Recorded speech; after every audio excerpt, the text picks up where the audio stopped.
Coming to you from the historic Hart Building in Marysville, California, in Studio 93, In the Tank with Fish, with your host, Bob Fischetti.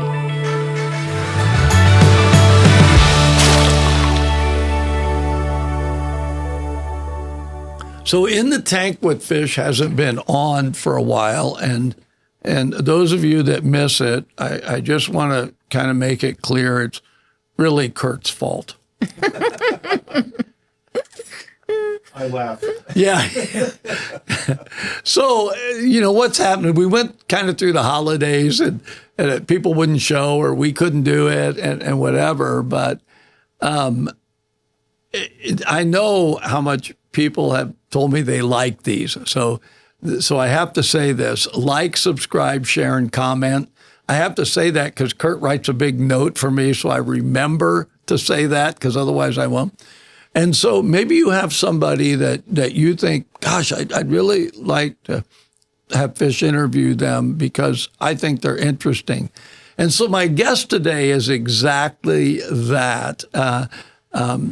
Lacey, I was at the Olivehurst Parade, the Christmas parade, and Lacey, who used to have a show on here, came up and said, I want to introduce you to my friends, right? And so she introduced me to Katy, and then Katy starts talking to me, and I want her in.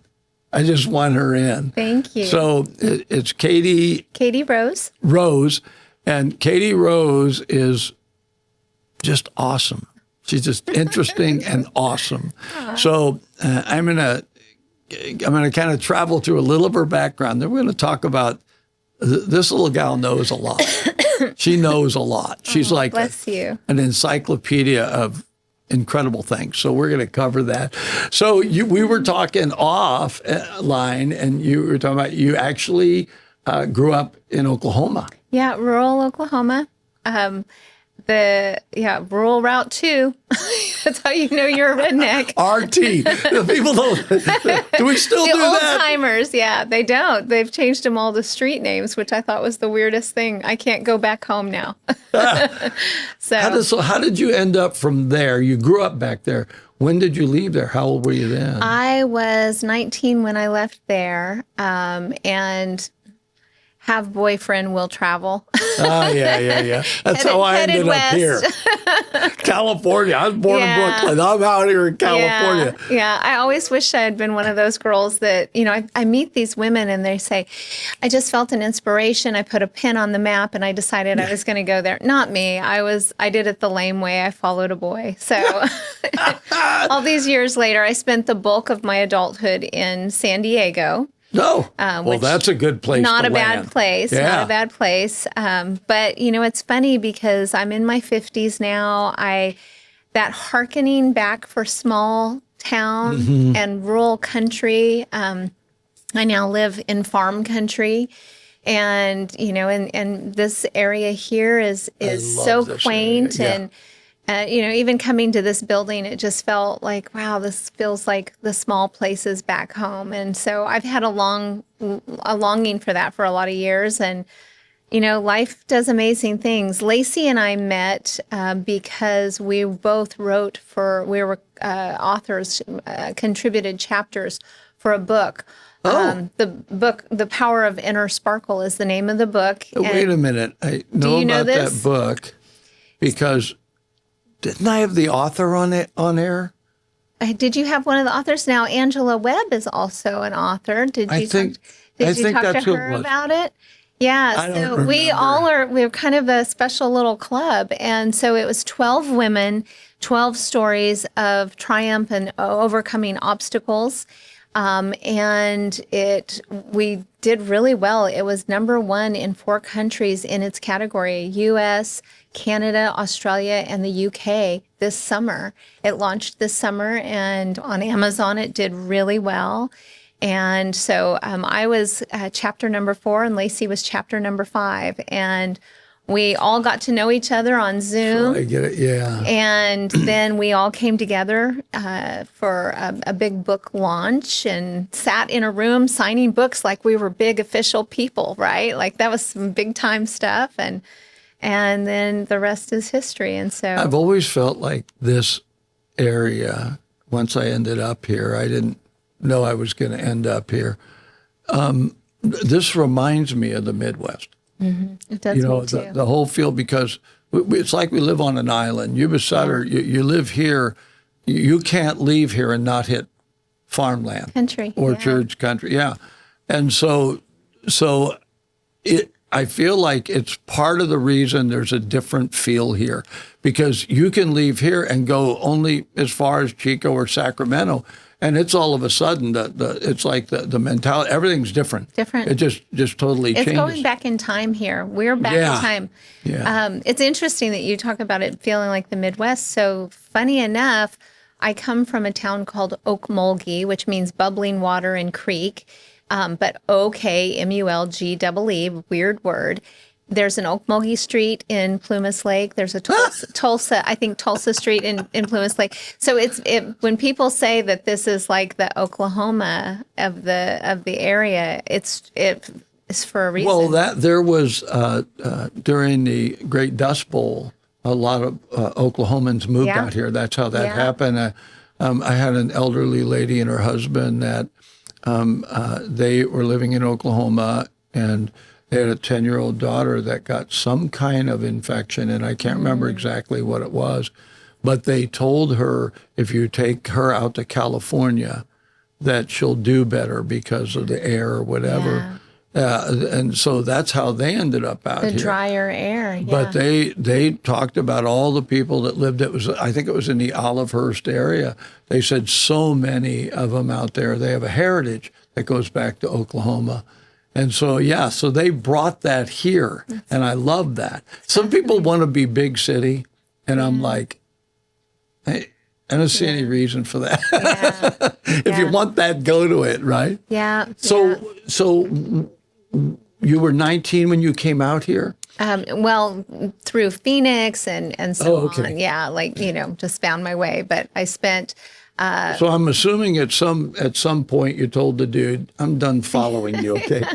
And so when that happened, you're in California, right? Yeah. What did you do then? It's like, because you're not following a guy, now you're in California. That's a whole long sordid story. My coming to adulthood has been a long journey. I like to confess that my childhood was wrought with trauma and had a lot going on. Yeah. And I quite candidly spent a few marriages repeating that.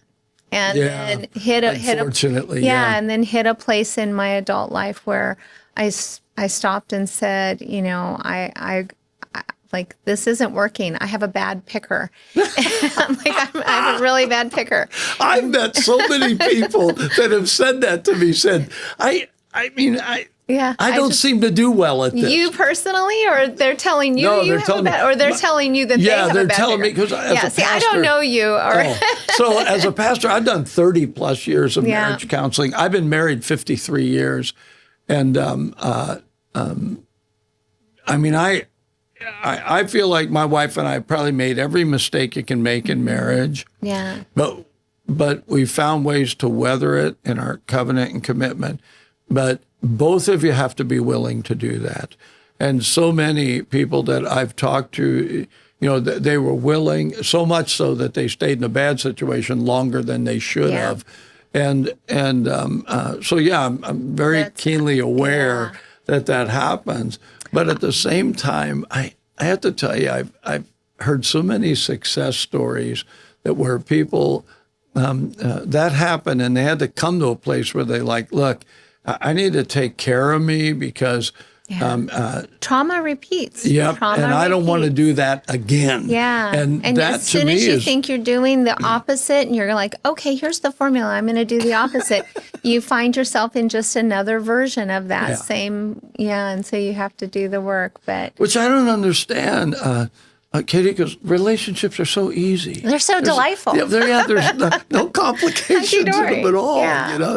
Well, I can tell you very clearly, on no uncertain terms, I am not here to talk about relationships because I have got nothing to contribute of education in that. There's no service. I can tell people my comeuppance is coming from devastated health because of the sacrifice of self, right? That's, one of the things I like to tell people is that somatically, our bodies will absorb the emotional trauma. We know that people who quelch their voice and their opinions and stuff down their voice have a higher rate of thyroid cancers, have a higher rate of jaw cancers, have autoimmune conditions. So my comeuppance is definitely not how to be a great partner on this earth. Well, no, actually, the road I was going down was when you quit following the guy, you're here, and then some other things you said went on. But at some point, how did you actually move that into the health thing? What happened when Katy said, okay, I need to walk forward, and then somebody helped you, right? Somebody introduced you to it, and then once you found it, you just... So one thing that I know for sure, and there's a couple of different parts, one thing I know for sure is I can look back on my childhood and my history and know that this was my God-given path. I know it. That is huge. It's that the passion of the body is my God-given. That's where the angels come down and give me divine guidance and love. I was in my family and health traumas. Kids get terrible stomach aches when they're in trauma, right? When things are going on. I spent my childhood in just horrendous pain, trying to profess these pains, trying to research these pains, find them. And, back then it was just the encyclopedia. And so we didn't have the internet.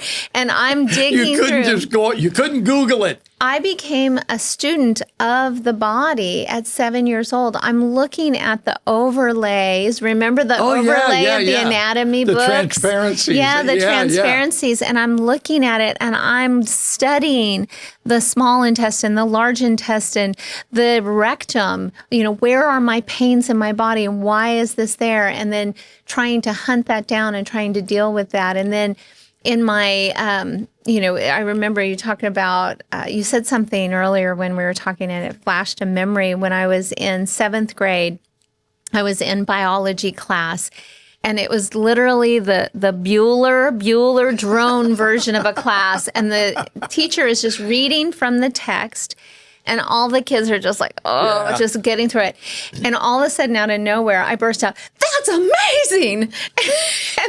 And the whole room startles. That's like Buell Hauser. Yeah, and I'm like, that's. And the teacher looks at me confused and conflicted, and I said, "Isn't it amazing that God has given us the ability in our body to do that? That our body can do all of that?"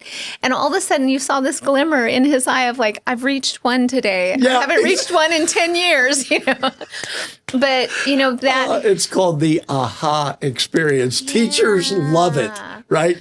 They got it. Yeah. And so that was my childhood, which was really trying to figure out what was wrong with me all the time. And then that compounded trauma. By the time I was in my 20s and 30s, I was morbidly obese, on a long line of psych meds, couldn't hold down a job, an upside-down person lifestyle, just complete continuum of disaster in my body, such severe food addiction and dopamine addiction that 30 minutes couldn't go by without me chasing food, eating food, or feeling guilty for food.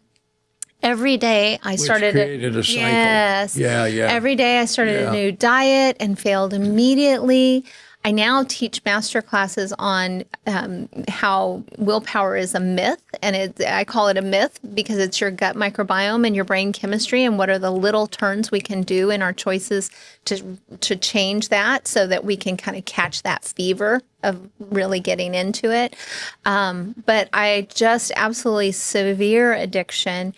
Getting fired from jobs because I was at the vending machine and not at my desk, sitting in parking lots. So how old were you then? 20s and 30s. Oh, 20s and 30s. So, it's early, very early. Yeah. And were you still in San Diego at the time? Yeah, couldn't fit into an airplane seat, couldn't fit in. I stopped buying clothes at size 20. Yeah. Really extreme conditions. You're telling me that you would have been the one having to pay for 2 seats? Mm-hmm. I find that hard to believe. Yeah.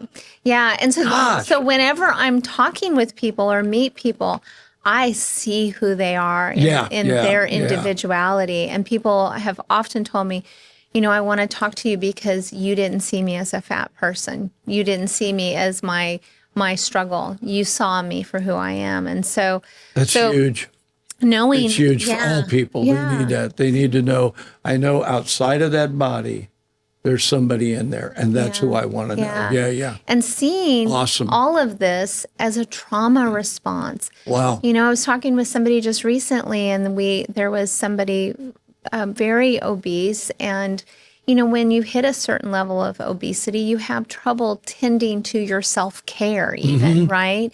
It's just everything gets too much. And not only from a practical, functional standpoint, but from an emotional standpoint. And they were saying, when I see people like that, I just think they're lazy and they just need to do. And I'm thought, nobody chooses that. Nobody chooses to be so limited in their body. This is a trauma response. This is, just like we see with hoarders where life gets too much and you get under it. You've gotten under it and you can't escape out from under it. Mm-hmm. And so my passion is understanding, and when people even talk about, diabetes or the cholesterol or all these things just get compounded and you don't feel empowered. And so my passion is understanding the what, why, and how we work so that we can break it down. And it's a smidge a day. We're doing little choices to change that.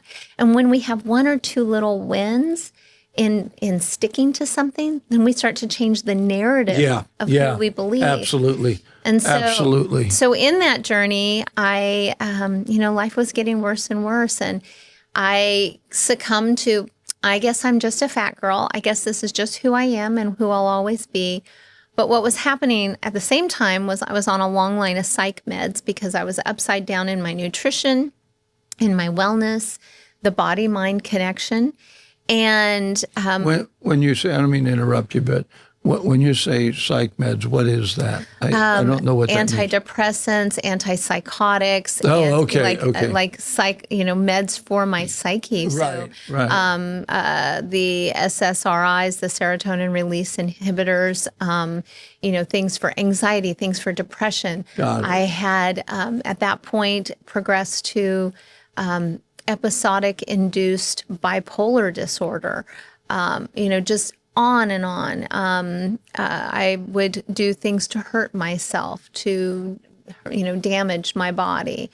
It just progressed very. You couldn't get in a deeper hole. Yeah, I was absolutely just, and wow. And at that point was a pathological liar, because I didn't believe anything that was my truth was anything that was worth standing up for or giving to people. And I thought people wanted from me what I couldn't, I would think I need to make sure Fish is pleased with what I'm saying here. So what do I think he wants to hear? So I'm going to tell him that. And it was just such a loop. And of course the narrative on that is you are worthless, and then you just respond, and you're in this loop, and so you, at your core, you didn't even know who you were or the value. So it's interesting. There. The thing you only knew what was broken. The thing I tell people is, no matter what was going on, there was this inner part of me that knew I was brilliant. Yeah. I knew it. I love that. And we all do. It's the secret little nice thing we say in the mirror for half a second before we beat ourselves up, before we catch it and, give a negative narrative.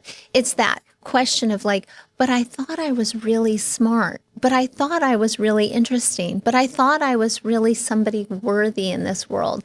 And that is the truth that has gotten covered and covered and covered. And that's your God force. That's your light. That's your divine. And so what was happening in me is when I was saying, I guess I'm fat, I guess this is who I am, I succumbed to that, but I couldn't succumb to the fact that who I was showing up in front of other people and in the mirror with myself, not the mirror of my body, but the mirror of my being, I wasn't reflecting that to the world and to myself. And that's what I couldn't get over. And so one day, and all through all of this journey, mind you, I'm still obsessed with self-healing. And I'm still obsessed with health and the health narrative. And so I'm studying everything. And I'm at that regardless of where you're at the moment, you're still looking. I am looking, I am studying, and I could tell anybody anything they needed to know to get well, but I couldn't. So I was a hypocrite is what I considered myself at that point. I could see that. Right? Yeah.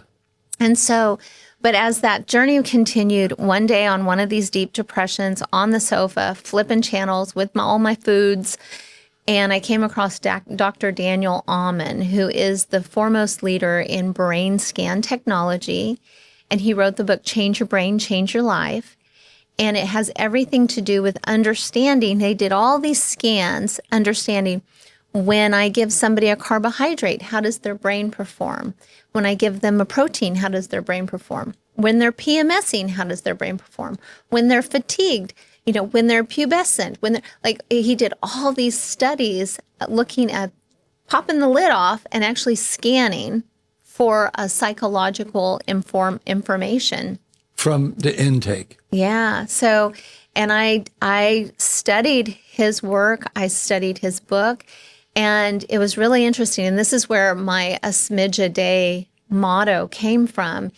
I was so addicted to, so part of my trauma was that I couldn't go to bed with not only an empty stomach, but I couldn't go to bed happily or with peace unless my stomach was stuffed.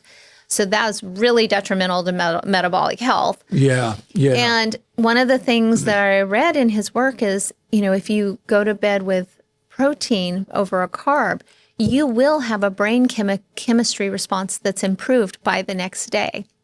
And so I tried it. And lo and behold, I was a little bit more clear and functioning the next day. Let me make sure I understand. So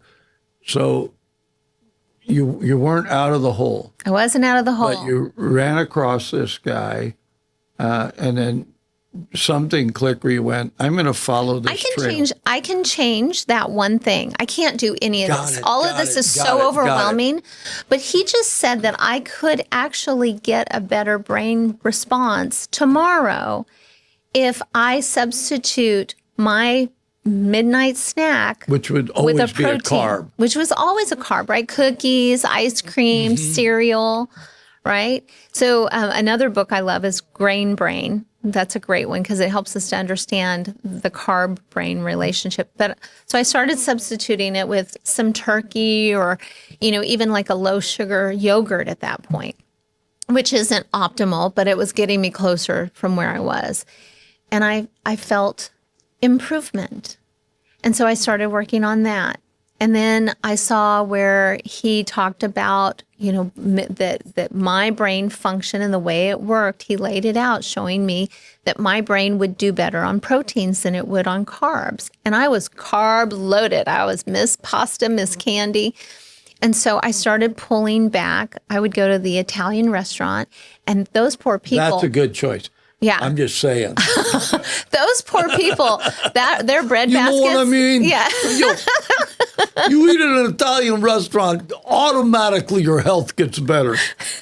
Unless you mess with Vinny, then your health gets immediately worse in the alley. But that was one of my favorite things, is to go to the Italian restaurants, and I would kill their bread baskets. I would have 4 bread baskets before my baked rigatoni would come out. And I realized, okay, I can't just get rid of the bread. But I said, okay, we're going to only allow 1 bread basket before the meal comes.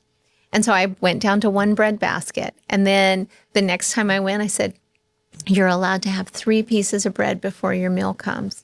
And then I brought it down, and I did this slowly and eventually I became a person who didn't have bread at all. So I have to interject here. So people have asked me how I quit smoking, right? And that's exactly what I did. Yeah. Right. So I forget how much I started, but I do remember I literally would count how many cigarettes I smoked. And then the next day I would smoke one less until I think there was only a few in a pack. I just threw it away because I knew I was done. That's spectacular. And somebody, part of what helped though was somebody had told me that nicotine only stays in your body 3 days, right, in terms of the pull. Yeah. But it's the emotional connection. And the actionable item of what do I do with these fingers? So all of a sudden I realized I associated smoking with relaxing. Yeah. I'd watch the smoke curl up in the air. So it was a psychological thing, right? It's like, whoa, I take a smoke break, right? So once I realized that was the pull, it changed. But I like what you said. I just did a little less. Cigarettes, for alcohol, for caffeine. I tell people, just start peeling a little bit back. Yeah. Just start peeling a little bit back. And what happens isn't necessarily the habit change is wonderful, obviously. But what happens is the narrative of self of I can decide something. So think about where I was. I never could decide and stick to anything. I wasn't in charge. I didn't have executive function over me. So now I've made even the smallest decision and made that change and stuck to it and felt success enough that I could feel like I could progress another level. I changed the narrative to I'm now somebody who decides this thing and wins and succeeds. And so in one small area of my life, I created a new positive narrative while at the same time pulling away something that was contributing negatively to my brain function. I followed his guidelines. I worked on these various categories. Eventually it was soda, then it was candy, then it was desserts. Within the course of a year, I lost nearly 100 pounds accidentally because my goal was to get off of the psych meds. Okay, so I have to ask you, at your peak, how much did you weigh? 250. Oh my gosh. How tall are you? Well, it doesn't matter. There's no woman tall enough to weigh 250, but I'm 5'6". So, well, I'm just. And if you ask me my weight now, you're in trouble, and I'm going to get up and walk out right now. I'm not going to do that. I'm smarter than I wasn't even going to ask your age. I'm a menopausal woman, so we don't like to talk about these things. You kicked out your age on your own. I didn't do that. That's all right. I'll tell my age all day long. but the reason I'm asking is because I do think that there's a point at which people that are overweight feel like I'm just stuck here, right? And it just was getting bigger and bigger. And what you're talking about is it was incremental because it was a little at a time. It was little choices that you made that you, like you said, I lost 100 pounds accidentally. And my goal and my agenda was a functioning brain that I could be present in society and with myself. Got it. That's so awesome. Within the course of a year, I got off all psych meds and accidentally lost 100 pounds. So it's one of those. The people around you are like, okay, you're off your meds. So yeah. Can we? Yeah. Are you going to be normal? Well, I was intense on the meds, right? And I was and some of those people that saw me that way didn't see me because I'd been fired from those jobs. So now they're not seeing the new version. But I'm holding down my jobs. I'm working. And so that's just one of the many stories. Have you kind of backtracked and seen people that knew you then? They didn't know who they haven't known who I am. And I try to convince them and be like, no, I was this. And remember, I was this person, we worked together. And then they're like, and then I'll show them a picture and they're like, I did not know that it was you at all. I'll send you a picture via text sometimes. Yeah, I've got this comparison. So at this point, when you get off the psych meds, and you've dropped 100 pounds. How old were you then? So I was in my mid-30s. Okay, so you were talking about 20s and 30s. Got it, okay. I was in my mid-30s. But what happened, what brought me to functional medicine is a whole different ball game or a continuation of that ball game. So the things that happened to me and that were part of my journey in my childhood were devastating to my gut microbiome. My gut health was really annihilated in a bad way. And then you hear that a lot, Katy, that it's like our core. If your gut health is good, a lot of other stuff lines up. Well, the stress and trauma, but also overuse of antibiotics, inappropriate dietary measures. There were other things that I choose not to get into in public because some of those people are still living, and I don't guess what I'm asking though is, can you connect the trauma to the poor gut health? Yes. Got it. Yeah. That's what I thought. So I just wanted to make sure. People don't understand that now just the American farming practices are getting in the way of normal gut health. So we have a major issue, and my goal is to help people understand how to mitigate that and how to live in spite of that and do well in spite of that. But so I had major damage to my gut health. So I've lost weight, looking fit and feeling good in my jeans. My mental health is much better. I'm so much sparkier than I've ever been, holding down jobs. But my stomach was continuing to cause me so much problem. Oh, so it just stayed, and I just was on lockdown all the time with my stomach. I was at this point the healthiest eating person I knew around me. Like I was eating on point, clean, nutritional. But I was working out every day in the gym, and I could not gain muscle for the life of me. Oh. And I knew that I was not assimilating my nutrients. And so that was kind of going on for a minute. I was trying to sort it out. And then at one point, I ended up with a sinus infection, and this is back in the days when I would still go to an urgent care, and I do all homeopathic stuff now. I would believe do everything myself. Just hearing you, because I told you offline that I knew this couple, and he was so in the holistic, and I don't know what they call that, where he reflexology or something. The stress test. Test, and then his wife, her father. Developed a huge number, I guess, of acupuncture technique. Yeah. And so between the two of them, I mean, the things that they talk about. All these God-given modalities to heal ourselves, what? That aren't made in a laboratory. No. So I had this sinus infection, went to urgent care, got some antibiotics, and 6 months later, what I now know is that those antibiotics wiped out the last of my good gut microbiome and left the bad guys to overgrowth. 6 months later, I had 4 bowel blockages that year. I couldn't walk across the room without collapsing.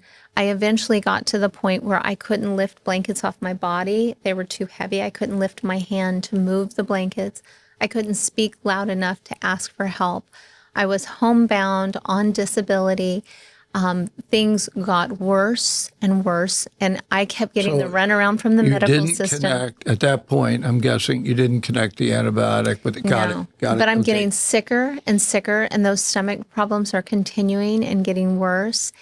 And my entire system is shutting down. I'm gray and emaciated. So I've gone from morbidly obese to just morbid. Absolutely, completely emaciated. And on death's doorstep. And there was a point where I know the calmness of death came over me. And I know that I was at that place where I was deciding to go ahead and go into the next life.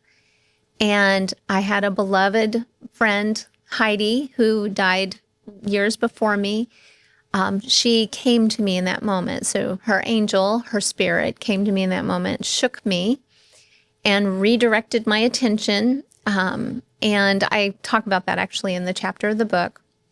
And after that, it was this weird series of events. And I had really milked the healthcare system and kept kind of getting the pat on the head of like, we don't see anything wrong with your labs. I think they thought I was doing something to myself, because I'd had a psychological background, right? Yeah, so they wouldn't. Yeah, I had a psych record. And so there was just this real placating, pacifying behavior. And So eventually, through a friend, I came to learn of a functional medicine practitioner, and they're like, you've got to go see them. So I had this deep dark moment. Yeah, I just want to stop you so that it's clear to the listener, but clear to me, right? What is a functional medicine practitioner? So what does that mean? Functional medicine is, we talk about root cause medicine. The body knows how to heal itself, not what is the medicine that will make it not be as noticeable, but what is the actual symptoms, thing? Yeah, got it. We're going in and we're looking at the actual cause of infection or virus or contamination. Perfect. Why has your body stopped doing what it needs to do? And let's go to the root cause of that.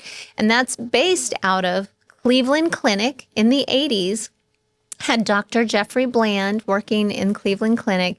And he had a motive, an impetus for this work. And he created the Institute of Functional Medicine out of the Cleveland Clinic in, I think it was 1982. So how did you get connected with that? Because you're telling me you're at this worst point. Yeah. What happened that you found out about functional medicine? I will tell you, I don't remember because I was not well, right? I was in a really bad place. And a loved one, an old friend that I hadn't seen in many, many years got word, and her husband had since become a functional medicine practitioner. And the two were connected, and they schlepped me in and clumped me into the chair. Clumped me into the chair, and we talked, and they ran more tests than I'd ever understood possible. When those tests came back, they said, if you thought you were dying, you have been and currently are. You are in complete liver failure. Your thyroid is right behind it with hyperthyroidism. Your systems are shutting down. We're used to seeing 3 to 4 bacterial overgrowths in a digestive tract on a sick person at the worst. You have 9. 4 of them have gone pathogenic, attacking your blood, your liver, and your thyroid. And your system is shutting down. That makes sense. That absolutely makes sense. Because sometimes I believe we look at the surface, and when we think of cure, we actually think relieve the symptom, not actually get cured. Yeah. And sometimes the things that we do to get rid of the symptoms actually either mess something else up or it still gets worse, even though it's in it. So it makes sense to me with them telling you, okay, you went from one extreme to another.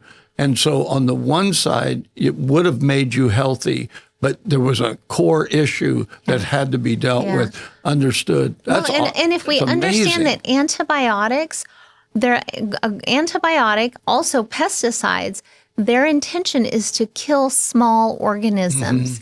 Guess what is the vitality of our life? The small organisms in our digestive tract. So there are ways to do this without doing that. So at home, I do things that are my homemade antibiotic. So if we get sick in the house, doesn't mean we don't get sick, but we do a lot also to mitigate getting sick, which is diet and lifestyle and keeping sugar down. Sugar, when you have sugar at any level, and that's like in the pasta even that I talked about, it lowers your immunity by up to 90% for up to 6 hours. Well, how funny that flu season starts right after Halloween, right? So all of these things are correlative. You hear that, kids? Parents, because you're eating all the kids' candy. You can't fool me. Yeah, right. Well, you tell them that'll ruin their dinner, and then you go eat it. Well, and life is for the living, and life is 80-20. So if we know and understand the impact of things, so what I know is when I feel like I'm fighting a little something, I really am a little bit more diligent to not have my sweet tooth acting up or having a cocktail, right? It doesn't mean I never enjoy those things. I think sugar's addictive. It absolutely is. It's more addictive than cocaine. Because I quit drinking sodas years ago. Yeah. And then over this last year, because we'd go out and eat, right? Instead of drinking water, I would drink a soda. Yeah. And all of a sudden, I'm eating candy, and I don't eat candy. And it was like, so when I went and saw my doctor, which I told you about, he said, you went from pre-diabetic, you're diabetic. He said, I'm trying to be hesitant to call you that because now you give me your last blood test after I talked to you, and now you've gone backwards. So you're not diabetic. Yeah. And so all I did was what he told me. I went back to no sugar or a minimum. Yeah. But I felt like, why do I haven't drank sodas in a year. Why would I crave one? And that's what made me think sugar must be addictive because if you've had it, you want more. So this is where I talk about willpower is a myth because, and I say that loosely and facetiously, obviously, but so if what people don't understand is the gut microbes will contribute more to your craving than you ever could imagine. Wow. So what's happened is you woke some sleeping dogs. Does that make sense? There were gut microbes in there that like a little sugar, and you gave them enough that it grew them. And now they're like, hey, knocking on the door. Hey, give me, I call it the gangs of our gut. So the gangs of our gut are, we've got these nice guys who are in there sweeping the streets and paying their taxes and keeping the neighborhoods nice in our gut. And then we've got the gangs that are like crack cocaine, give me the sugar, give me the stuff, right? What happens is one will get bigger than the other and they start to take over the community. So things like leafy greens, lettuces, I call them like a Kevlar vest to the good guys. And then keeping that sugar down, but then growing that prebiotic, feeding the good guys what they need. So if we understand that balance, then we can understand, if I wake those guys up, I'm probably going to have an issue. So for me, I have extreme sugar addiction response now after all those years, right? So all those years of letting bad gut microbe overgrowth happen. The holidays come, and after the holidays, I am like, where's the goods? Give it to me. And it's an addict response. It's not casual. But what I understand is... Give me the pie. Where's the cake? Yes. Well, anything. The maple syrup. Like, put it in an IV. Like, I'm like, come on. We're like, give me a hit. So, but what I know is that, okay, I've let those guys wake up. I need to starve them out a minute. So what I also understand is that is a dopamine hit. The other thing that feeds dopamine is protein and fat. So what I'll do is when I'm really like hopped up and wanting sugar all the time, I've noticed that my cravings have gotten up there again.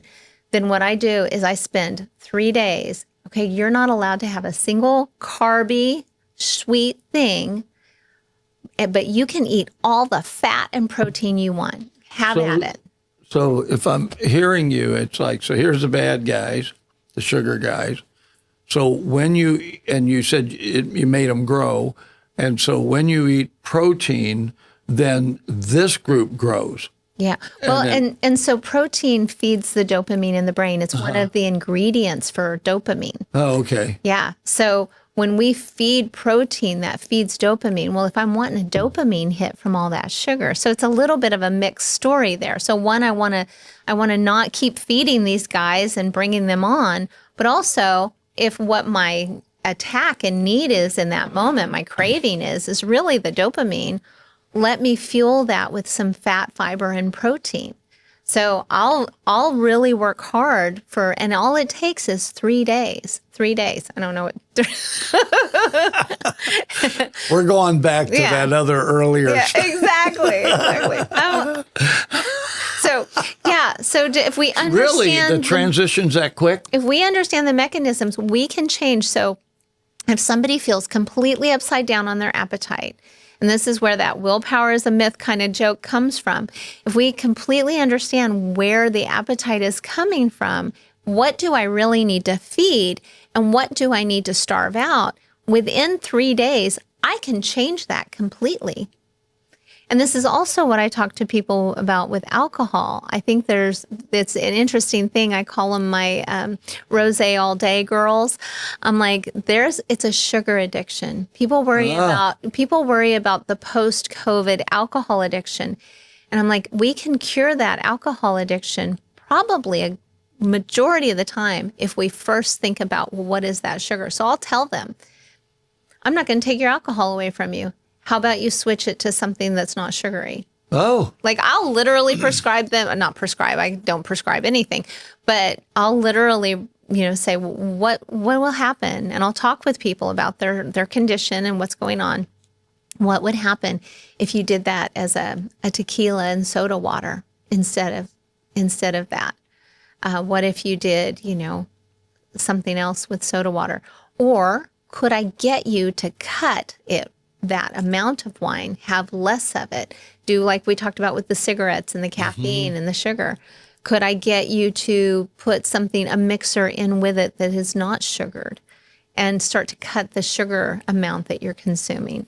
And people frequently will say, gosh, and that's where we see diabetes with regard to it. And there's a whole lot I can talk about too on the education of understanding conventional wines versus traditional wines, natural wines, and where they're fermented they're not actually fermented, they have additives, the sugar's not burned off, so people have a higher addiction than if it was just the alcohol. Which honestly, for the companies, I believe that corporations, to make money, right, come up with ways to increase their productivity, whether it's animals or vegetables or whatever, and the consequences end up showing up in our bodies. But I mean, they were just trying to make a profit, so they did this or did that. I don't know that they were always liable from the sense they knew what they were doing. They knew they were trying to increase productivity. But now it's just unfolding in every way that, hey, these decisions that you guys made were bad, and we have to kind of walk around that. So we're going to run out of time here. We are. But I'm not done with you. I want you to know that. And I hope you did tell me you live up here. I live 12 minutes away. Okay. So you folks, this is what I think, because we barely tapped this, tapped the surface. Really, your story gives you credibility because you actually have done it. And to me, it's if you've done it, right, then right? Because you do. And so I have a firm belief that everyone is gifted, everyone. It's finding that gift and then knowing how to use it. Yes, and sir. if you seek, you will find. Yes. And I think that you have found something. It would be really great to, you and I'll talk offline about coming up with a way to get the information out more effectually. This is my life's mission, is helping people understand how they can have ownership of themselves. There's a guy on the internet, I see him periodically, a Dr. Grundy or Dr. Gundry. And he's got such a great story. Yeah. And then he says very practical things. Now, I've never really gotten in deep right? But just the basic things that he says, look, this is how we got here. They're great stories, but you can tell when he's telling them that there's a reality here. This isn't, and I feel like what you're talking about is just like we had a conversation before. There was a time when chiropractors were considered bone crushers. They weren't. They couldn't even get a license, right? They didn't. And then there ended up being. So it would sound like with the functional medicine, because I have a strong feeling that there's so many things we don't know about. But if we can find these things, like what you're talking about, and then offer them to people, their life gets better. And we've been successful in doing what we're gifted at doing. I'm very passionate about the fact that it all comes down to data, 2 bits of data that I would like to encourage everyone to look at. One is look at the ingredient panel and say, would my great-grandfather recognize this as food? And guess what? If he wouldn't, your DNA and your cellular health also does not. And that's when you talk about these companies, egregious or not, they're contaminating our bodies. So that's one bit of data. The second bit of data is I'm furious with the medical system for not being more on diagnostics. So my primary work is diagnostic nutrition. Nutrition is personalized. Medical nutrition is extremely personalized. And so we have to crack the code on looking at more lab information, more correlative information, because we can see, oh, this number will impact this number, will impact this thing. And if we could get more smoking guns and pointing arrows on these reports, we can come up with more. So I just encourage people, be, hungry for the data, hungry for what we're putting in our body and how our body's performing. I like it. All right. So just before we get out of here, this is why I wouldn't let you change. Okay. So you can only get this if you brave the tank with fish. So I'm grateful. I feel like I'm a member of the club. You're now. a member of the club. And folks, I'm dead serious about this. I like what Katy Rose is saying, because for years I have, not that I'm anti-medical profession. No, I not believe at there's all. some amazing things that happen. Amen. The technologies are changing. I've had some of them in with robotic surgeries and things that are available. But I've always felt that whatever goes in, you could have issues with it. As a young man, I'd eat whatever I wanted, when I wanted, and it didn't matter. But very early on, I started to find out, maybe I shouldn't eat that, or maybe I shouldn't, and then I was in the 60s playing in a band, so people would hand me stuff and I'd eat it. I guess we can assume what that means. Not my best move over and over again. So I'm going to have a chat with Katy. We're going to figure out how to do a regular program so that she can help people with more information. Here, that's all we've been about. How can we take what we have and benefit somebody else? And so if you're willing, you and I are going to sit down. We're going to make it happen. It'll be fun. Anyway, like, subscribe, share, comment on this. Let us know what you think so that we can kind of cover it. I feel like I don't know how long this ran. Kurt, how long did we run? Yeah, and so it went by like this, and so we got a lot more to cover. And then if you leave comments about certain things, I can ask Katy, hey, what about this? If someone's experiencing this, I love the on-the-fly questions. Put me to work. I'm gonna pursue her about this gut health thing, because I've been hearing about it a lot, right? And I've always had what they call a cast iron stomach. Yeah. I can eat just about anything. Now that I've gotten older, spaghetti sauce. Oh, yeah. And I'm Italian. We can't that's cut hard. that completely out. Yeah. We got to do something. Anyway, so thanks so much for watching. It's been In the Tank with Fish with Katy Rose. Appreciate her coming in. Like, subscribe, share, and comment. And we'll see you on the next one.